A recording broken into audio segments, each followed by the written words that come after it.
आज से 320 वर्ष पहले यह मध्य प्रदेश के छतरपुर इलाके में यह गाड़ा गांव, यहाँ पर चंदेल साम्राज्य का राज है और यह उनका किला।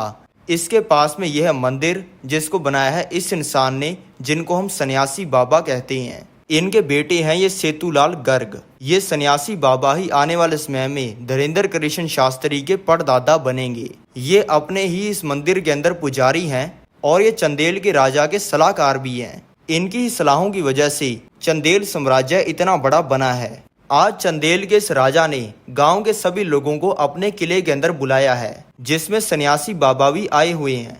सभी आए हुए लोगों को लग रहा है कि यहाँ पर पूजा होने वाली है, लेकिन चंदेल के राजा ने अपना बल दिखाने के लिए अपनी तलवार से इस गौ माता को बीच में से काट दिया है। इसको देखकर सन्यासी बाबा ने यह प्रण ले लिया है कि जब तक ये चंदेल साम्राज्य का विनाश नहीं कर देते तब तक ये ना ही कुछ खाएंगे ना ही पिएंगे, और ये अपना घर और सलाहकार का काम छोड़ के अपने इस मंदिर के अंदर भक्ति करने लग गई हैं। अब इनको ऐसा करते हुए 40 दिन हो चुके हैं। इनकी भक्ति से प्रसन्न होके वही गौ माता जिसको चंदेल के राजा ने काट दिया था, इनको दर्शन दिया है और इनको बताया है कि आपने हमें इंसाफ दिला दिया। इसके बाद इनके सामने हनुमान जी प्रकट हो गई हैं, जिन्होंने इनको बताया है कि अब से मैं हमेशा तुम्हारे साथ रहूंगा और मैं तुम्हें कुछ ऐसी शक्ति देता हूँ जिसकी वजह से लाखों लोग सलाह लेने के लिए आएंगे। ये होते ही इनका बनाया हुआ आमसा मंदिर भागेश्वर धाम मंदिर बन गया है। अब इनके अंदर शक्ति आ गई है लोगों के दिमाग को पढ़ने की।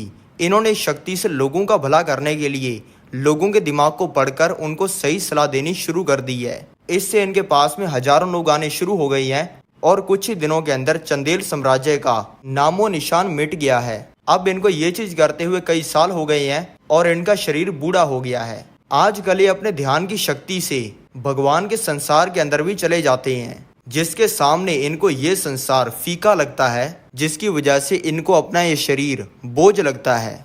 आज इन्होंने अपनी सारी शक्तियां और सिद्धियां अपने बेटे सेतुलाल गर्ग को दे दी हैं और ये बन गए हैं दादा गुरु।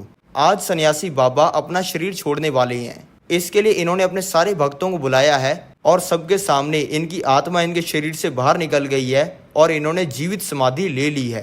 अब इनकी इस परंपरा को आगे बढ़ाएंगे इनके बेटे दादा गुरु। दादा गुरु के 3 बेटे हैं जो कि अपनी फैमिली के साथ इस घर में रहते हैं। दादा गुरु के बेटे हैं ये राम कृपाल महाराज, जिनके 2 बच्चे हैं। इनके घर पे जन्म हुआ है ये धीरेन्द्र कृष्ण शास्त्री जी का, जिनको ये सभी प्यार से धीरेन्द्र कहते हैं। 5 साल की उम्र में इनको लगा दिया गया है गांव के स्कूल में, लेकिन अब 10 साल के होते ही घर की गरीबी की वजह से इनको स्कूल छोड़ना पड़ गया है। धीरेन्द्र कृष्ण शास्त्री रहते हैं इस 20 फुट लंबे और 15 फीट चौड़े कच्चे घर में। इसमें इनके पापा, चाचा, ताऊ और उन सभी के बच्चे मिलाकर 15 लोग रहते हैं। इनके पूरे घर का गुजारा चलता है दीक्षा के ऊपर। इनके घर में सिर्फ ये 1 चूल्हा और ये 5 खाट हैं। रात को घर के सभी बड़े लोग खाट के ऊपर सोते हैं और सभी बच्चे, जिनमें धीरेन्द्र कृष्ण शास्त्री भी हैं, खाट के नीचे सोते हैं। इनके परिवार को जो ब्राह्मण होने की वजह से दीक्षा मिलती थी वो अब मिलनी कम हो गई है और इनके पिता ने काम करना छोड़ दिया है, जिससे अब इनके पास में खाना खाने तक का पैसा नहीं है। अभी ये 10 साल के बच्चे हैं और इनके पड़ोसी ने गांव का पहला टीवी अपने घर पे लगाया है। ये सभी बच्चों के साथ डेली रोज रात को 9 बजे टीवी देखने आते हैं। आज इनको ऐसा करते हुए 14 दिन हो चुके हैं और आज है 15वां दिन। बाकी बच्चे तो 9 बजे टीवी देखने आ गए थे, लेकिन इनको कुछ अर्जेंट काम हो गया था, इसलिए ये पहुंचे हैं 9:15 पे। लेकिन इनके आते ही ये पड़ोसी जिसने अपने घर पे टीवी लगवाया हुआ है, इसने सबके सामने ये बोलकर कि ये गरीब यहाँ पे रोज टीवी देखने आ जाता है, टीवी को बंद कर दिया है। ये होने के बाद ये रोते हुए अपने घर पे आ गई हैं। इनकी माता ने इनसे पूछा है कि बेटा आज बहुत जल्दी आ गई। इन्होंने कहा है कि हाँ, आज लाइट चली गई थी। 2 घंटे छिपकर रोने के बाद इन्होंने ये ठान लिया है कि अब से मैं किसी के घर पे टीवी देखूंगा नहीं, बल्कि टीवी पर आऊंगा। इनका पूरा परिवार ब्राह्मण है, इसलिए ये पूजा पाठ करने के लिए लोगों के घर पे जाते रहते हैं। कई बार जिन लोगों के घर पे टीवी होता है इनको कह देते हैं टीवी देखने के लिए, लेकिन ये तब भी नहीं देखते हैं। दादा गुरु के पास अगर कोई भी आता है तो वो पहले पर्चा बना के रख लेते हैं कि सामने वाला इंसान क्या पूछेगा। और फिर उस इंसान की परेशानी सही हो जाती है। किसी को तो इससे नौकरी मिल जाती है, किसी की बीमारी सही हो जाती है, तो कोई अमीर बन जाता है। इसलिए धीरेन्द्र कृष्ण शास्त्री का सोचना है कि अगर हमें दादा गुरु किसी गड़े हुए धन के बारे में बता दें तो हमारी गरीबी दूर हो जाए। इसलिए आज सुबह 9 बजे ये बागेश्वर धाम मंदिर पहुंच गए हैं, जहां पे इन्होंने गड़े हुए धन के लिए अर्जी लगा दी है और ये भीड़ के अंदर बैठ गए हैं। अब दादा गुरु ने भी इनको बुला लिया है। इन्होंने सबके सामने दादा गुरु को कह दिया है कि तुमने आज तक हजारों लोगों की जिंदगी बदली है, हिम्मत है तो हमारी बदल के दिखाओ। ये सुनते ही दादा गुरु ने इनको रात को आने के लिए कह दिया है। फिर रात को धीरेन्द्र कृष्ण शास्त्री पहुंच गए बागेश्वर धाम मंदिर, जहां पे जाते ही इनके दादा इनका हाथ पकड़ के ले गए इनको हनुमान जी की मूर्ति के सामने। जाते इन्होंने कह दिया कि आज से ये तेरे और तू इनका, और ऐसा कहते इनको भगवान का प्रकाश दिखा। और फिर आखिर में इनके दादा ने इनसे कहा कि तुम यहाँ पे पर्चा बनवाने आए थे, लेकिन अब तुम पर्चा बनाने वाले बन चुके हो। ऐसा होने के बाद ये नहीं है कि इनको सिद्धियां मिल गई हैं। इन्होंने दादा गुरु के कहने पर 2 साल पहाड़ों में जाकर अकेले साधना की है। हिंदू धर्म के दर्जनों ग्रंथ पढ़े हैं और दिन रात संतों की सेवा की है। अब 15 साल की उम्र में, लेकिन इनके परिवार की स्थिति अभी भी गरीबी की है। पर आज इनको खजाना मिलने वाला है। ये किसी काम के लिए आए थे मथुरा, और अब इनको अपने गांव वापस जाना है, जिसकी टिकट खरीदने के लिए ये अभी काउंटर पे आ चुकी हैं। लेकिन यहाँ पे आते इनको पता चला है कि इनकी जेब कट गई है, जिसमें 1100 रुपए और एक नोकिया का फोन था, जिसपे सांप सीढ़ी खेला करते थे। यानी कि अब इनके पास में वापस जाने की टिकट खरीदने का पैसा नहीं है। इन्होंने अपने दिमाग से ही हनुमान जी को सवाल पूछा है कि अब मैं वापस कैसे जाऊं, और आगे से आवाज आई है कि एसी डब्बे के अंदर चढ़ जाओ। ये सुनते ही ये एसी डब्बे के अंदर चढ़ गई हैं। इनको लग रहा था कि यहाँ पे इन्हें सीट मिलेगी, लेकिन सीटें तो सभी भरी हुई हैं। इसलिए ये आके खड़े हो गई हैं ट्रेन के ये कंपार्टमेंट के पास में। अब एसी डब्बे के अंदर भी चढ़ के एसी का मजा ना ले, ये तो हो ही नहीं सकता। इसलिए ये ट्रेन के डब्बे को बार बार खोल लेती हैं और ठंडी हवा लेकर बंद कर देती हैं, जिसे देखकर ट्रेन में जा रहे एक इंसान ने कंप्लेंट कर दी है और इनके पास में टीसी आ गया है, जिसने आते ही पूछा है कि तुम्हारी टिकट कहाँ पे है। इन्होंने आगे से कहा है कि मेरे पास में टिकट नहीं है। ये सुनते ही टीसी ने बोल दिया है कि तुम्हें 1200 रुपये फाइन देना पड़ेगा, 6 महीने जेल जाना पड़ेगा, और मैं अभी फोन करके पुलिस को बुला रहा हूँ। और टीसी ने फोन अपनी जेब से निकाल लिया है, जिसके जवाब में धीरेन्द्र कृष्ण शास्त्री जी ने अपने डब्बे में से हनुमान जी को निकाल लिया है और कहा है कि मरवाओगे क्या। ये कहते इनके दिमाग के अंदर कुछ हुआ है और इन्होंने टीसी को बोल दिया है कि तुम्हारा नाम अमर सिंह है, तुम्हारे पिता का नाम अमंग सिंह है, तुम्हारे बच्चा नहीं हो रहा, और तुम्हारी लुगाई का नाम सविता है। ये सुनते ही टीसी ने इनका हाथ पकड़ लिया है और वो इनको इस ट्रेन के डब्बे में से लेके जा रहा है। धीरेन्द्र कृष्ण शास्त्री जी को लग रहा है कि अब तो अपना जेल जाना पक्का है, लेकिन इस टीसी ने तो फर्स्ट क्लास डब्बे का गेट खोलकर इनको बैठने के लिए कह दिया है, जिसकी टिकट ही 5000 की है, और अब ये आराम से इसमें सो गई हैं। अब ये कुछ ही घंटों में पहुंच गई हैं अपने गांव के डिस्ट्रिक्ट छत्तीसगढ़ में, और अब इनका उतरने का टाइम हो गया है। टीसी ने इनसे फाइन तो लेना क्या था, बल्कि इनको 1100 रुपए दे दिए हैं। और धीरेन्द्र कृष्ण शास्त्री जी ने टीसी को कह दिया है कि तुम्हारे बच्चा पक्का होगा।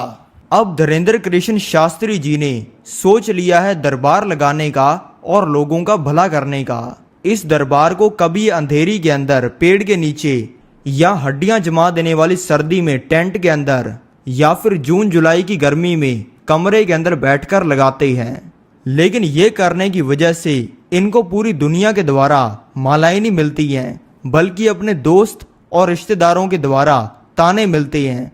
सभी इनको कहते थे कि और बाबा जी, लोगों का भला करके खुद का कितना भला कर लिया।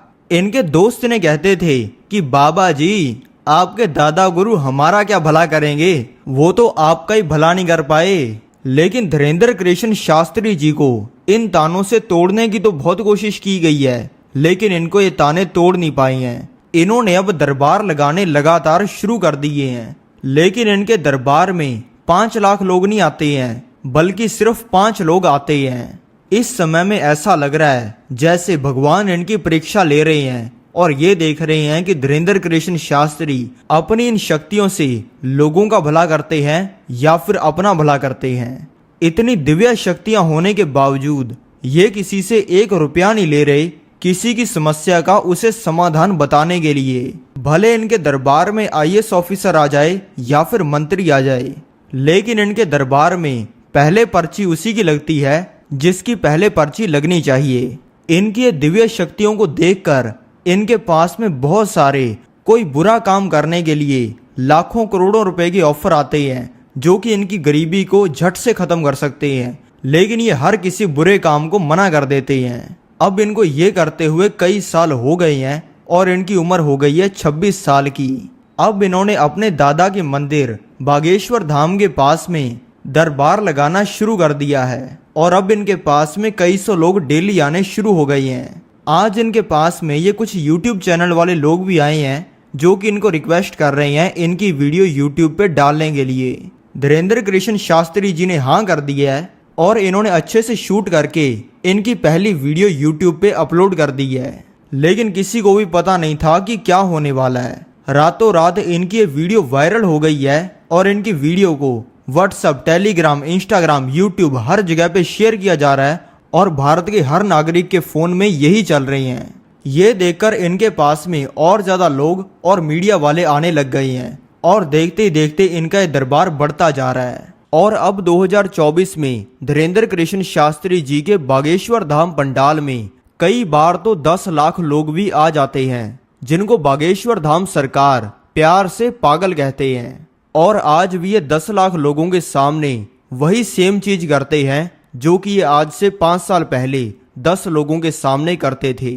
ये सामने वाले इंसान के बोलने से पहले पर्चे पर लिख देते हैं कि आपके घर पे चोरी हुई है, किस इंसान ने चोरी की है, आपकी शादी कब होगी, आपको कौन सी बीमारी है, आपका क्या नाम है। और अगर कोई बागेश्वर धाम सरकार की परीक्षा लेने की कोशिश करता है तो बागेश्वर धाम सरकार वो चीजें भी बता देते हैं जो कि सामने बैठे इंसान के अलावा किसी को नहीं पता होती।